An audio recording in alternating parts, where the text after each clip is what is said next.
जय जय राम कृष्ण हरी. जगद्गुरू संतश्रेष्ठ तुकारामांनी श्रीमद भगवद्गीतेचा माय बोली मराठी समश्लोकी केलेला अनुवाद म्हणजे अभंग मंत्रगीता या ग्रंथाची आपण ओळख करून घेत आहोत. आज आपण अध्याय पहिलातील अभंग क्रमांक 36 पासून सुरुवात करत आहोत. प्रथम आता श्लोक पाहूया. यद्यपि एतेन पश्यन्ति लोभो महचेतसः कुलक्षयकृतं दोषं मित्रद्रोहे च पातकम. तेहे न जरी पाहती, अभंग पाहतोय पण, तेहे न जरी पाहती सारासार न्यायनीती, दृष्टी अंध लोभे होती वशवती कामाच्या. आशा लागली द्रव्याची अथवा पुत्र संततीची, तेथे सहज विवेकाची मानमोड होत असे. कुळहत्येत जो दोष मित्रद्रोहाचा विशेष, तुका म्हणे हे विष दुष्ट घाली अन्नात. आता आपण त्या श्लोकाचा तुकाराम काय सांगतात हे बघूया. अर्जुन श्रीकृष्णाशी अजूनही स्वजन हत्येविषयी बोलत आहे.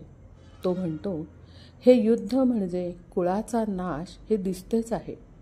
ते पाप करायला तू आम्हाला सांगतोस. या पापापासून दूर जाण्याचा मार्ग आपण शोधूया ना. तेहे जरी न पाहती सारासार न्यायनीती, ज्यांच्याशी लढायचं किंवा जे आमच्या विरोधात उभे आहेत ते लढायला उत्सुक आहेत, सार असार न्याय अनीती याचा त्यांनी विचारच केलेला नाही आहे. कुणाशी कशासाठी का या योग्यायोग्यतेची दखलही घेतली नाही. दृष्टी अंध लोभे होती वशवती कामाच्या. रणांगणावरील सेनाधिपतींना बाहुले बनवल्यामुळे नजर फक्त लोभ आणि मोहावर एकाग्र केल्यामुळे मती कुंठित झाली, नाती लयाला गेली. येथे फक्त आशा लागली द्रव्याची अथवा पुत्रसंततीची, तेथे विवेकाची मानमोड होत असे. धृतराष्ट्राच्या राज्यलोभातून अविवेकाची वशवती घडण्यास फारसा प्रयत्न करावा लागला नाही. लोभामुळे सर्वांचीच दृष्टी अंध झाली.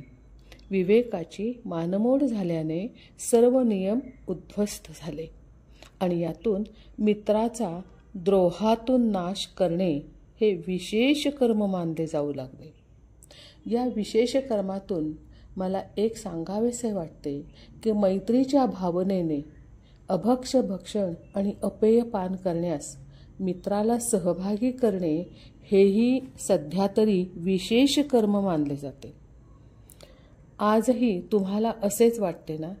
घरातील मुले मोठी झाली की पालकांच्या मनात एक धास्ती निर्माण होते. बरोबर आहे ना. आता अर्जुन काय म्हणतो ते पुन्हा एकदा बघूया.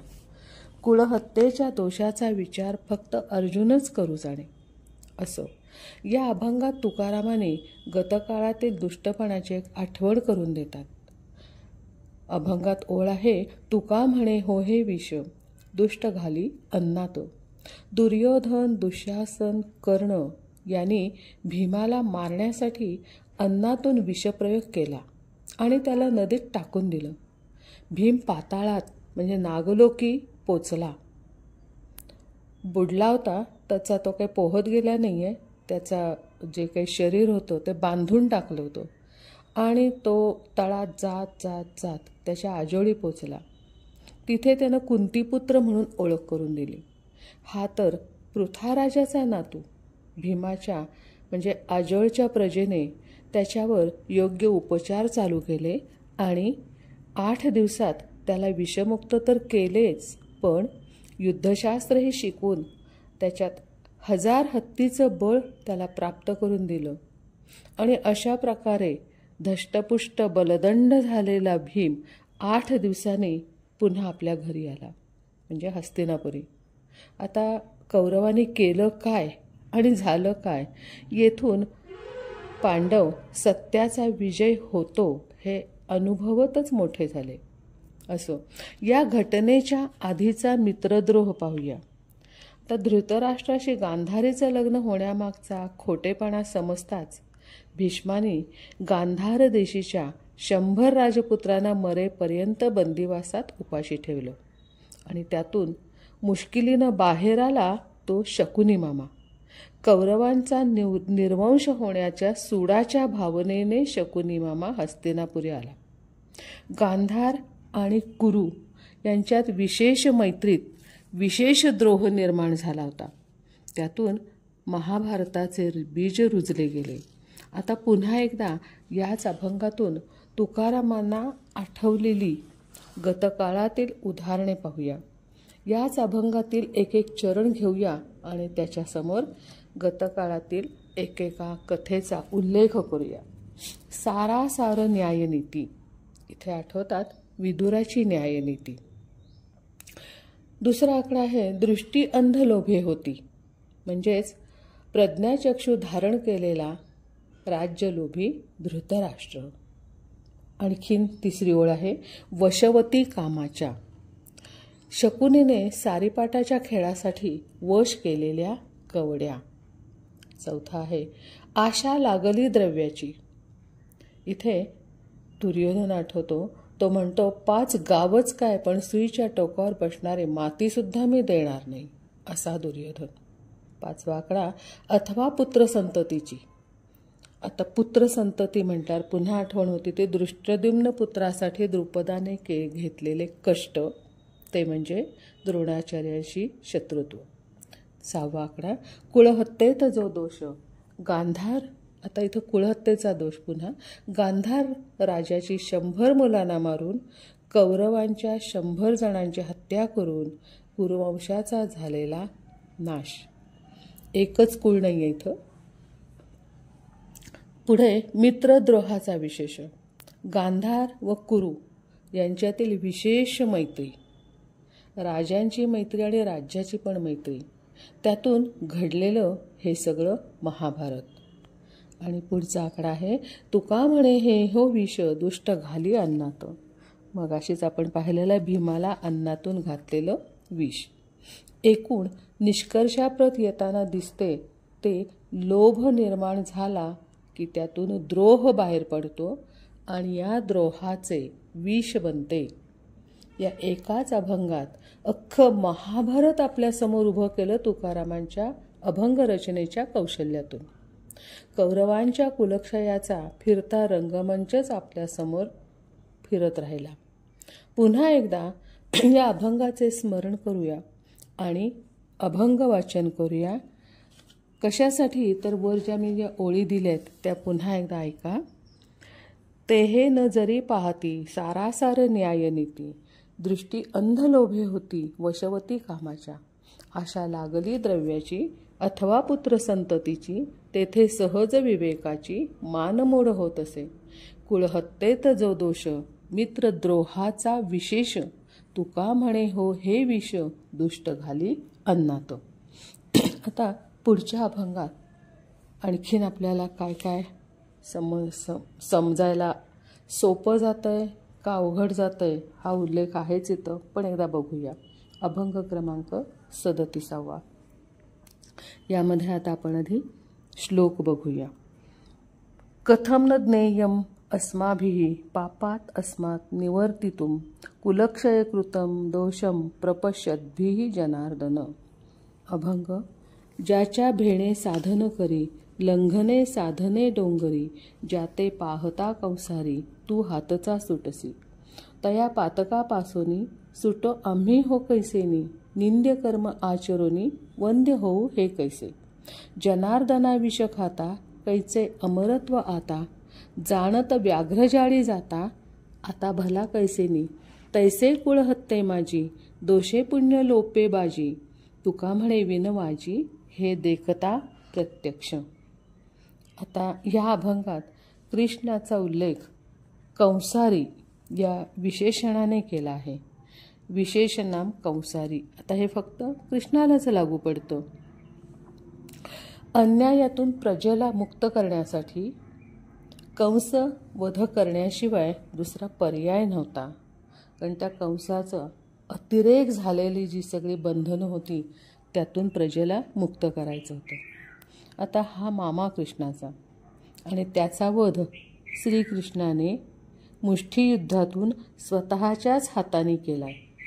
आणि पांडवांनाही तो हेच सांगतोय की योग्य कारणासाठी दुष्ट कार्य करणे हे अवैध नाही.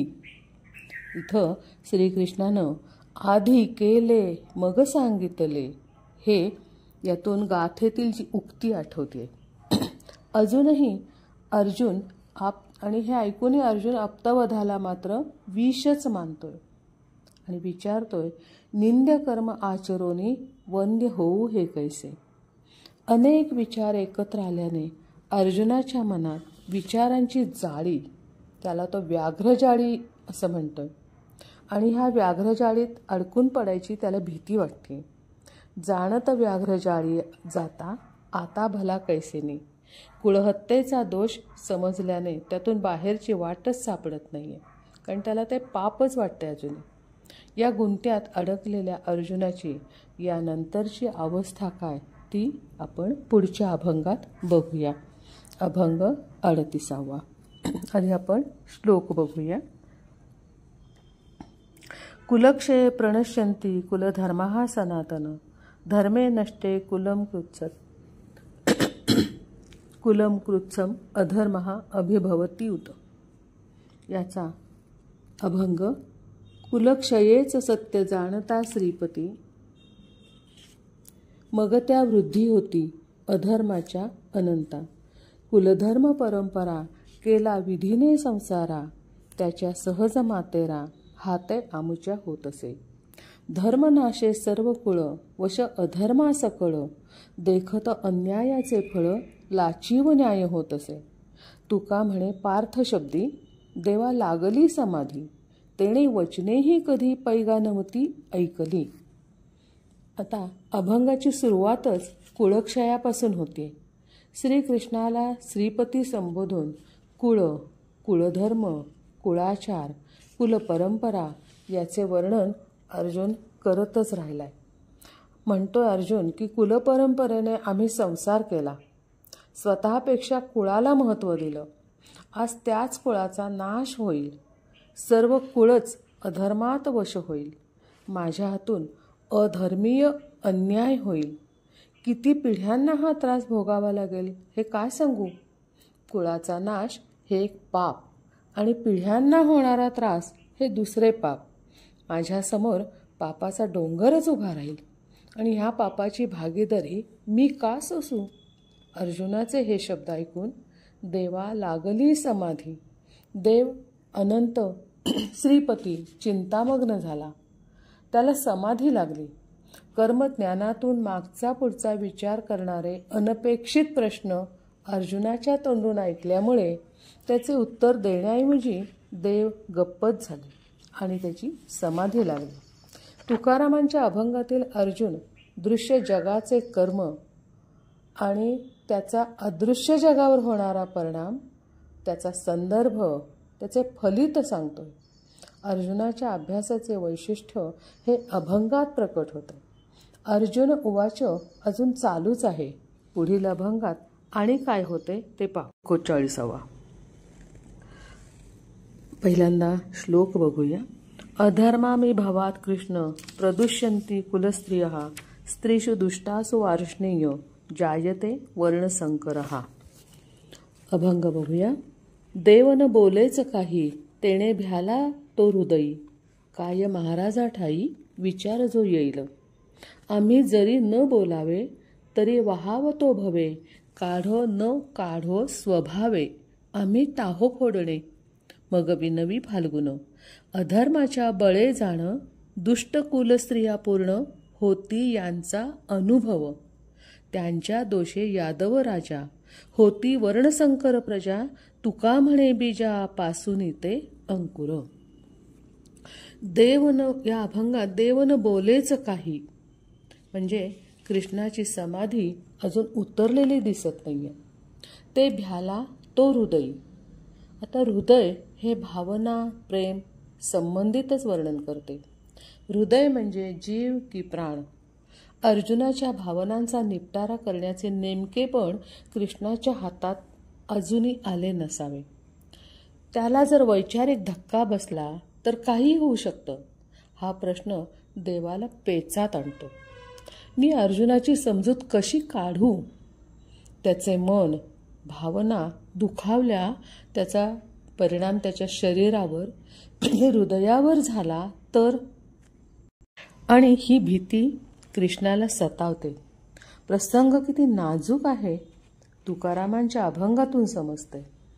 आता कौरव पक्षाचा प्रश्न, म्हणजे कौरवांचा पक्ष एक बाजू आणि दुसरा पांडव पक्षाने कौरवांचा प्रश्न सोडवायचा.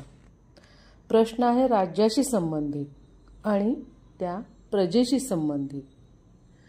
आता या ठिकाणी शब्द जपून वापरावा लागतोय.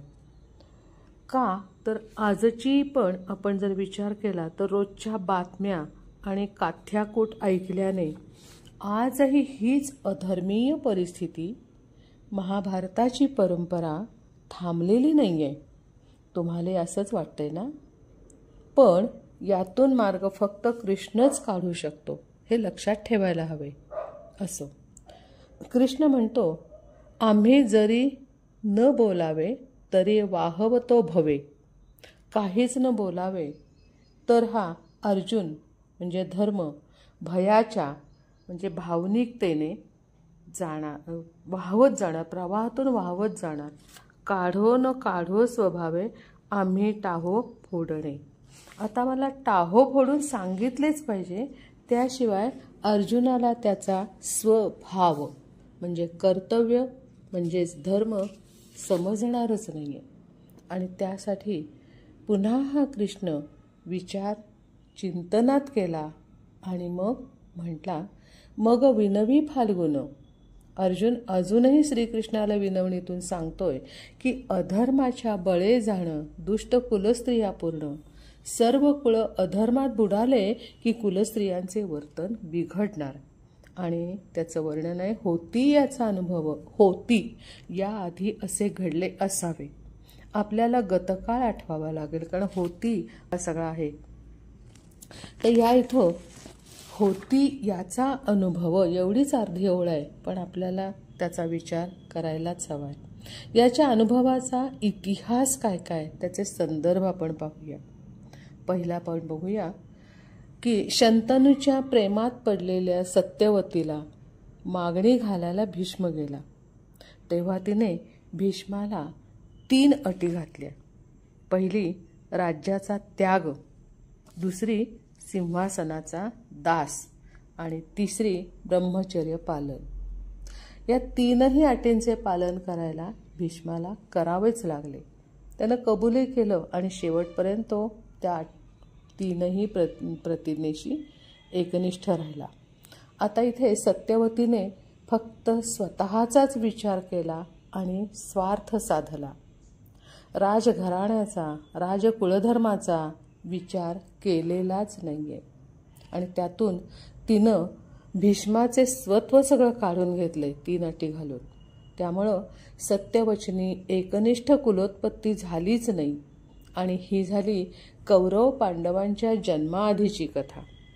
आता त्या पुढची अनेक कथा आपण बघूया, कारण होती याचा अनुभव जे म्हटलंय ते पुन्हा एकदा दुसरा एक अनुभव बघूया. राजकुलीनं महाराणी गांधारी डोळे उघडे ठेवून अंध धृतराष्ट्राचे डोळे बांधली नाही, तर तिनं स्वतःचे पण डोळे बांधले.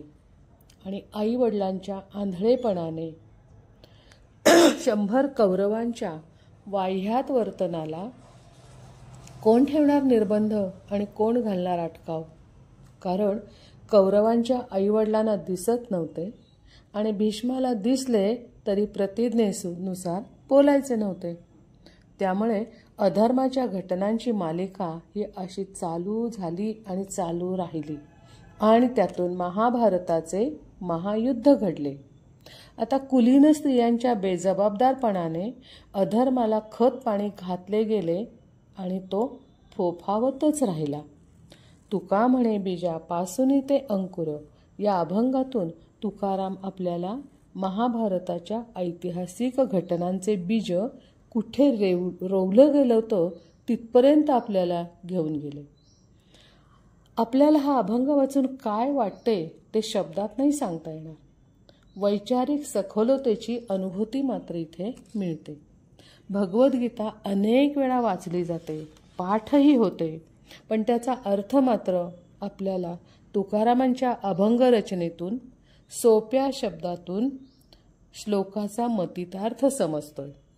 मोह, लोभ, स्वार्थ, बेजबाबदारपणा यामुळे कुलधर्म कुलाचार आचरणात आले नाही तर अधर्माला आवरणे किती अवघड आहे हे याकडे लक्ष द्यायला सांगतायत.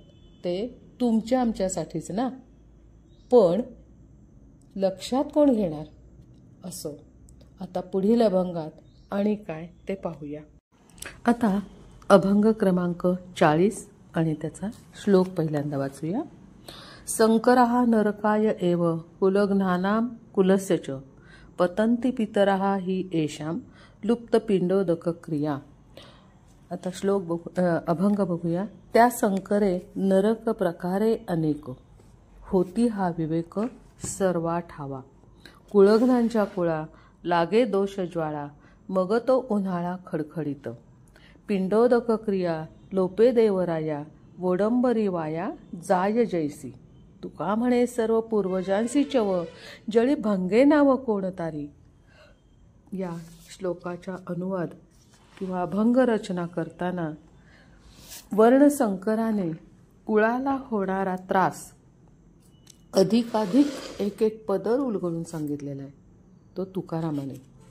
वर्णसंकराचे प्रकार वेगवेगळे, तसे नरक यातनाही वेगवेगळे असतात.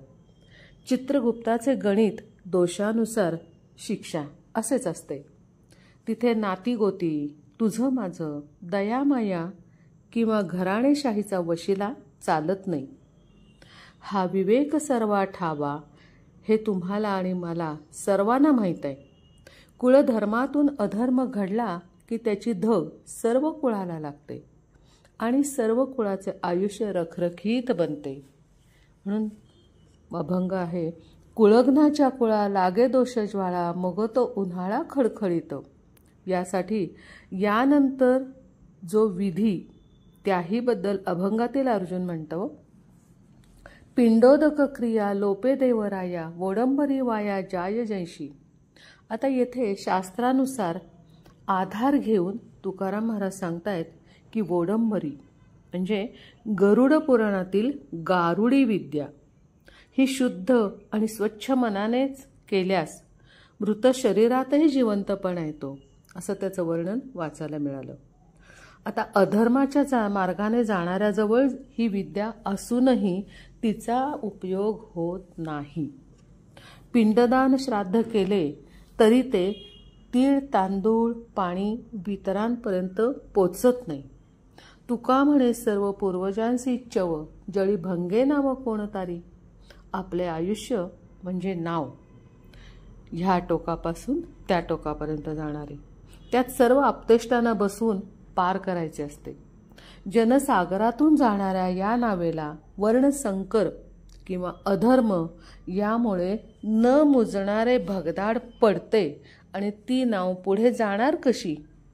आणि पूर्वापार चालत आलेल्या नैतिकतेची चौकट मोडली तर पूर्वजांना याचा त्रास नरकवासच भोगावा लागतो. ती नाव तिथेच गोल गोल फिरत राहते आणि पिढ्यानपिढ्या घराणे दूषित बनते. हे झालं न दिसणारं जग, पण जिवंतपणी भोग भोगल्याशिवाय मात्र यातनं सुटका होत नाही. तुकारामाने या अभंगातून तुम्हा आम्हा सर्वांना अधर्माचा धोका दाखवलाय. पोट तिडकीने आपल्याला जागे करण्याचा प्रयत्न केलाय, हे तुमच्याही लक्षात आलं असेल. आता वर्तमानकालीन विज्ञानभोगी पिढी हा विचार करण्यासच तयार नाही तर आचरणात केव्हा येणार. जे जे होईल ते ते भोगावे एवढेच याचे उत्तर. असो, अभंग मंत्रगीता समजून घेण्याची बुद्धी सर्वांना दे असे संत श्रेष्ठ तुकारामांना वंदन करून विनवणी करूया आणि कृष्णार्पणमस्तु. जय जय रामकृष्ण हरी.